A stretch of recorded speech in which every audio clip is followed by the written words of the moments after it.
Hello everyone and welcome back to my channel. I asked my team to gather some Etsy tips and hacks they could find on social media, and we're going to react to them together in this video. Just to let you know, I haven't seen any of these clips, but I'm sure many of these tips are going to be super valuable for you, whether you're a new Etsy seller or not. I'll also make sure to give you my opinion and my personal hacks when reacting as well. If you're new here, my name is Angie and I help ambitious Etsy sellers just like you to get their shop to the next level and finally live off their passion. If you haven't subscribed yet, hit the subscribe button and the bell to be notified every time I post a new video about Etsy selling tips and advice. Just to let you know, I will be looking at these videos on my phone, so if you see me looking down, that is the reason why. Let's start with the first one. Here's a 30-second hack for you to improve conversion on your Etsy store. Go to your store manager section, marketing, sales and discounts. Etsy offers you different ways you can run a sale or run discounts. You want this one here. Set a code up so that a customer will receive an email if they favorited your item in the last 30 days, because that is what I have gained from this pretty simple task on Etsy. You're missing out if it's not set up on yours. Very true. Very good recommendation. So she is referring to 3 types of sales that you can set up in your Etsy shop. One of them is the favorited item sale. That's the one she's mentioning in this video, which allows you to send an email to people who have favorited your listings recently. To help with conversion, you are required to offer some kind of discount or free delivery when setting up this sale. Another sale you can set up is the abandoned cart sale, which means that basically every time someone adds one of your listings to their cart and doesn't proceed with purchasing, they will receive an email again with a discount code that you would have set in advance. Finally, you have the thank you sale, which allows you to send an email to already existing customers after the orders has been dispatched. This one is definitely a great one to bring back customers to your shop and transform them into repeat buyers. So these type of sales have been introduced quite some time ago. I want to say a year or 2 maybe, and I experimented with them myself. I didn't personally see incredible results, but I really believe that the results you're going to get depend on the product you sell. Clearly, it's working really well for her, so I would definitely recommend that you give it a try and experiment with it. And if you see that it's working well and you have good results, then keep using them. If you're selling on Etsy, you have to remember this one thing. Etsy works for you. You don't work for Etsy. I'll show you what I mean. So let's look at my stats from last year. I had 264,000 visits and 10,000 orders. And Etsy brought 88% of visitors, whereas I only brought 12%, and I didn't even really bring that much. So direct traffic isn't actually me, and that would be 26,000 visitors. So let's look at social media. So I didn't bring anyone from Twitter because I don't have Twitter. Same with Facebook, I don't have that.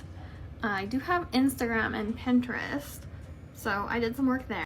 And then lastly, Etsy ads, I brought in a little bit there. But that's it. I made Etsy do most of the work. And honestly, it's better that way.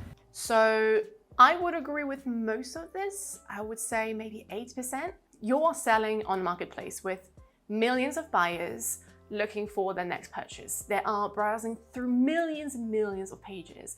I don't see why you would not want to leverage this and use it to your advantage. That is exactly what I have done in my Etsy shops too. Most of the traffic I get is brought from Etsy itself, thanks to listing optimization, so that is SEO, image optimization, etc. Now, something I will say, and that is probably where I don't agree with this 100%, is that just like the old saying says, you don't want to have all your eggs in one basket. I know everyone says that, but it is so true, because you never know. In a few years, you might want to have your own separate website. You might not want to sell on Etsy anymore because of their fees, or even worse, you might not be able to sell on Etsy anymore because your shop has been suspended. And if you were to not have any following whatsoever on social media, or if you did not create an email list, then when this time comes, you're basically starting from zero again, and that will be very painful. So yes, leverage the amazing platform that is Etsy, make Etsy work for you, but start growing outside of Etsy. My personal recommendation is, and has always been, the email list over social media, simply because the email list is the only channel where you have 100% control over it. You choose how often you want to send your emails, you choose who receives the emails or not, when they receive them, etc. There is no algorithm involved in this process, so you can be sure that every time you click on the send button, the email will get to your subscribers' inbox. So yes, make Etsy work for you. But while they do this, work for yourself outside of Etsy. That is basically my recommendation. Another myth about Etsy. Low-cost items won't make you money on Etsy. I've sold 54,700 of them. And they're only 99p. But 54,799p's, what I'm trying to say is that one little product can change your business. Yes, I definitely agree with this one. Pricing is an issue for a lot of Etsy sellers. Many of them will ask me, am I too expensive? Am I too cheap? And the reality is, when it comes to pricing, there is no right or wrong answer. My take on this is do all your calculations, know exactly what your costs are to create and ship your products. And after doing this, if you can afford to sell your product for 99p and still manage to be profitable, I see no issue with this. In fact, selling very cheap products can help a lot, especially at the beginning of your Etsy journey, because psychologically, customers won't think too much about buying your item, and very often they will buy it impulsively. On top of that, if you have complementary products that are also relatively cheap, you can increase your average order value very quickly only by selling low priced products. So yes, it's definitely possible to make a lot of money and a lot of profit by selling cheap products. That's completely agree. One of the biggest mistakes I see Etsy shops making all the time, not hiding your sold listings. Let me show you why this is so bad. You can see here we're in a random shop. This seller has over 7,000 sales and this number is clickable. When you click on the sales, it brings up all 7,000 items that they've sold and all the details. Another shop here has over 31,000 sales, but you see this number is not clickable. Why is this so bad? This makes it super easy for your competitors to see what is working for your shop, and you don't want that. Let's fix it. Go to Shop Manager, Settings, click on Settings, go to Options, and then scroll down all the way close to the bottom where it says Sold Listings. Now it defaults to this, sure, show them, but you don't want that. Click No, hide them, and click Save. Yes, I have been selling on Etsy for a few years now. I have opened multiple Etsy shops, and that is just something I have never understood. I get the point of showing the number of sales because it shows that you are a legitimate shop, that you have been there for a while. That makes perfect sense. But showing the actual sales, that's something I've just never seen on any other platform. I don't think Amazon or eBay does anything like this. Hiding your sales is always one of the first recommendations I give Etsy sellers when they open their shop. There's no good reason for you to just leave it and let people see what you sell on a daily basis. Now, I will say that whilst it may get slightly harder for your competitors to see what you're selling, it's far from impossible or difficult to do. With all the apps and tools that have been created in the last few years, from Sales Samurai to Allura or eRank, it's not actually very hard for your competitors to find what your bestsellers are. But that is part of the game. That is what allows you to find what your competitors are also selling and get inspired for your own listings. So yes, make it harder by hiding your sales, but don't focus too much on this either. Very interesting tip though, definitely recommend it. Want to know how I just made a sale on Etsy and didn't pay transaction fees? Yesterday, I learned Etsy's best kept secret, pattern. So there's the classic Etsy store that we all know, looks like this, and of course that April 11th date is getting closer where transaction fees are moving from 5% to 6.5%. But did you know that Etsy lets you host your own website through Pattern? Here's a look at mine. It ports over all of your listings from Etsy. They still handle checkout. It all goes to your same shop manager, but they don't charge the seller transaction fees. You still have to pay processing, and it's $15 a month, but you start with a 1-month free trial, and if you're like me, my transaction fees are way over $15 a month. I wrote more about it on my blog. I'm hoping this is a good compromise between not leaving Etsy, but also not losing so much money on fees. Did you already know about this? So yes, Pattern has been around for quite some time. I want to say probably around 3 years. Just to give you a bit more information on this in case you've never heard of Pattern, it allows you to have your separate website, your own website with its own URL. It's still hosted by Etsy and all transactions are counted towards your Etsy statistics, but to customers, it looks like a complete separate website, not a shop on the Etsy platform. Again, I tried it when it was first introduced and I personally didn't like it at all. I really felt like it was a weird middle ground between Etsy and having an actual website like a Shopify or a WordPress website, and really, I was not seeing any advantages from using it, because on one hand, you're not getting any of the Etsy algorithm that helps you push your listings to millions of potential customers. You have to find all of these potential customers yourself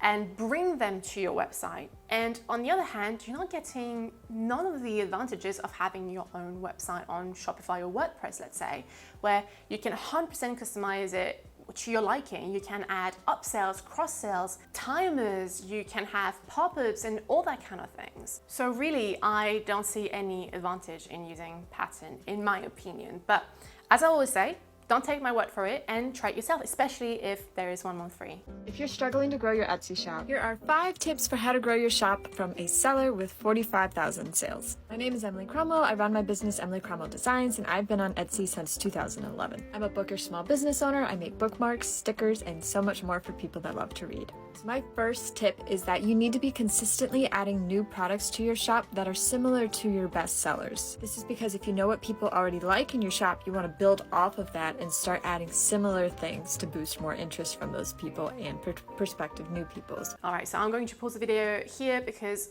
I think there's going to be 5 points, so I want to comment on each of them. So the first one, yes, 100%. You do want to check the performance of your listings and add new listings similar to your best performing ones regularly. If you don't necessarily have best sellers right now because you haven't made much sales yet, you might have some that have more traction, more favorites, more views. When checking these listings, you'll want to try and understand what is working. Why are people liking this product particularly? Is it the color? Is it the style? Is it the materials? Whatever it is, find the positives in your best products and create new listings using this information to your advantage. Second tip is try to run a sale either like once or twice a month. Once is fine, twice if you really want to go for it, because this just helps like boost your shop in search, and people love a good sale. Yes, people love a good sale. Once or twice a month is fine, but something I also sometimes recommend is to have a permanent discount. So instead of having a sale for a couple of days or a couple of weeks,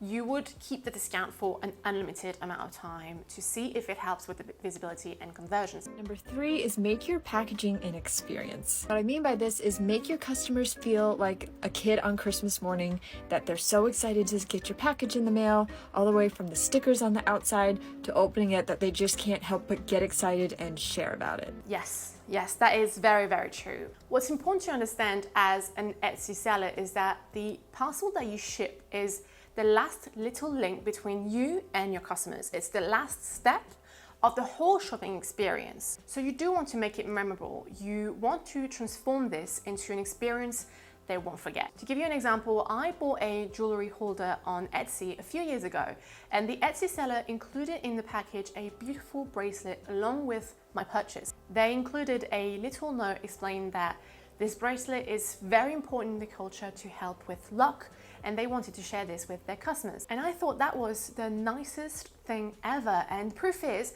I still remember opening the parcel years later because of that small detail. So 110% agree, packaging is really, really important. So spend some time brainstorming it and the ideas that you could include in your parcel, because that is very, very important. Number 4 is go above and beyond. Don't just engage with your customers, but become friends with them. At the end of the day, we're all people. We all need friends. So just engage with people and just like hang out with them online. One of my favorite places to do this is Instagram and TikTok.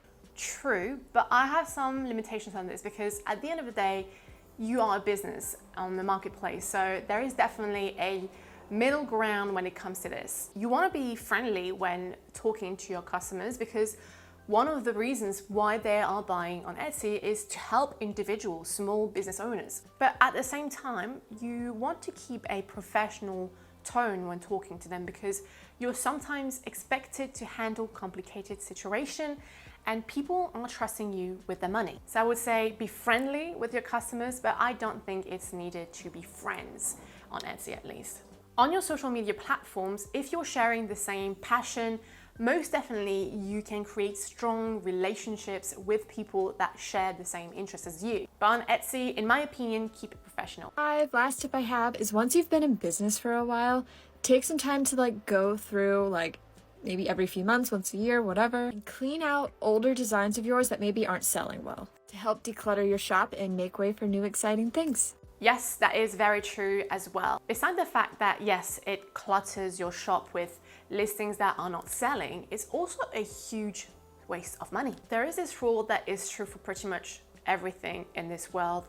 It's a 20-80 rule. In your Etsy shop, you will usually have 20% of your listings that are generating 80% of your revenue, meaning that 80% of your listings are generating little to no revenue at all. So every 6 months to a year, you will want to go through your listing statistics and identify the ones that are not performing well at all. For these items specifically, either remove them or experiment with them by changing the SEO or the images, for example. So yes, great tips altogether. I definitely agree with all this. Did you know that jellyfish have survived without brains for 650 million years?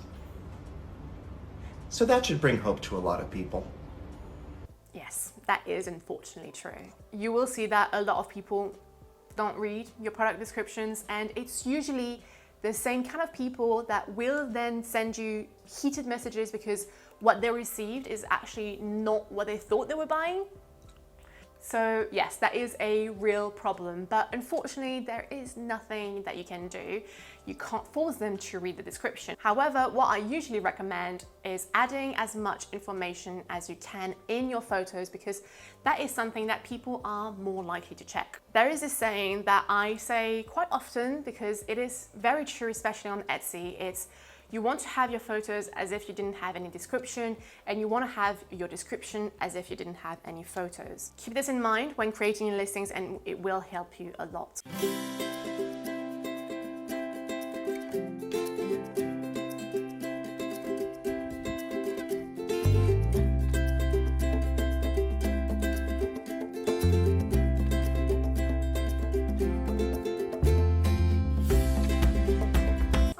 I love this video. It's really amazing.